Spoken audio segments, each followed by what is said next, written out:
On a tous des parcours individuels et puis ensuite des parcours institutionnels. Alors si la question renvoie à Daniel, quelque part c'est un petit peu intéressant quand même, parce qu'avant d'être universitaire, j'étais prof de collège. Alors en France, c'est les enfants de 11 ans à 14 ans, et j'étais professeur de, comme on dit à l'époque, de sciences naturelles. Maintenant, on dit sciences de la vie et de la terre. Je me souviens que le premier travail que j'avais fait, c'était sur les extérieurs à ma classe de sciences naturelles. Alors en France, c'était très rare, très exceptionnel et vraiment très curieux. C'était avec une prof d'histoire, et c'était sur l'histoire de l'épidémie de choléra dans les années 1830 dans le Pas-de-Calais. J'étais professeur dans le Pas-de-Calais. Et donc on avait fait un projet, avec 2 et rapidement 3 profs, avec aussi une prof de français.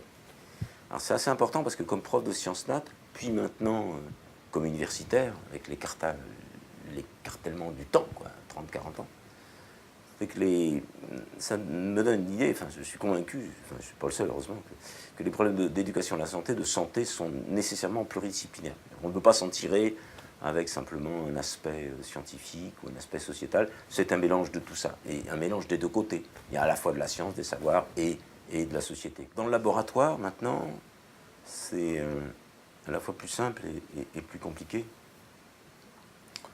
Un laboratoire, c'est constitué par des personnes qui se regroupent pour un moment et qui décident de mettre ensemble leurs compétences. Et les premiers, alors moi j'étais plutôt du côté savoir, c'était vulgarisation des sciences. C'est vrai que les thèmes de santé sont des thèmes récurrents dans les médias. Donc ça c'était un premier aspect, la santé ou les problèmes d'environnement, enfin tous ces problèmes sociétaux un peu importants, et la manière dont ils sont déclinés dans les médias, mais aussi dans le monde de la recherche et aussi dans l'interface entre les deux.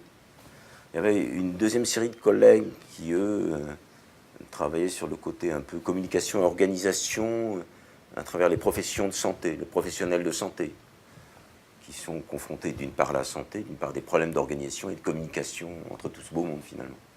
Et enfin, troisièmement, assez récemment, on a eu des relations qui sont très développées maintenant avec ce qu'on appelait en France l'Institut universitaire de formation des maîtres, maintenant les SP, c'est-à-dire la formation des maîtres, avec 2 collègues donc, qui sont formateurs d'instituteurs et de professeurs de collège et de lycée, avec la valence scientifique, biologique précisément, qui ont rejoint le laboratoire. Et donc ces 3e paquet de collègues, si je puis me permettre de les présenter ainsi, sont plutôt du côté des savoirs et plutôt du côté scolaire. Donc en fait, on a trois groupes finalement, des gens plutôt dans le domaine scolaire, des gens plutôt du côté des professionnels, de l'organisation, de la communauté des professionnels, et des gens plutôt du côté de la médiatisation de ces événements-là. Alors ça donne un mélange que moi je trouve évidemment génial, très, très riche, puisque déjà on est dans la pluridisciplinarité à l'intérieur de la communication, on mélange des savoirs et la société, on mélange tout ce beau monde en même temps.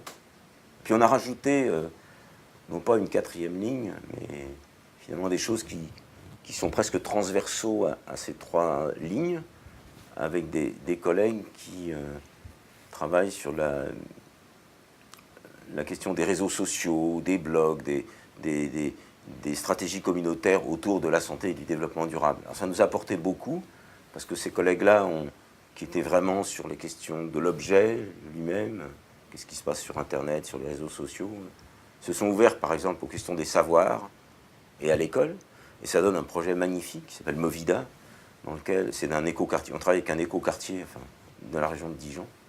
Et bien ce collègue-là, qui était à 10 années-lumière de penser qu'il allait travailler avec des collèges, travailler avec des collèges, des professeurs de sciences nat de collège, et finalement rejoint tout le monde. Donc c'est une dynamique. Les 3 finalement les rencontres des 3 sont très dynamiques.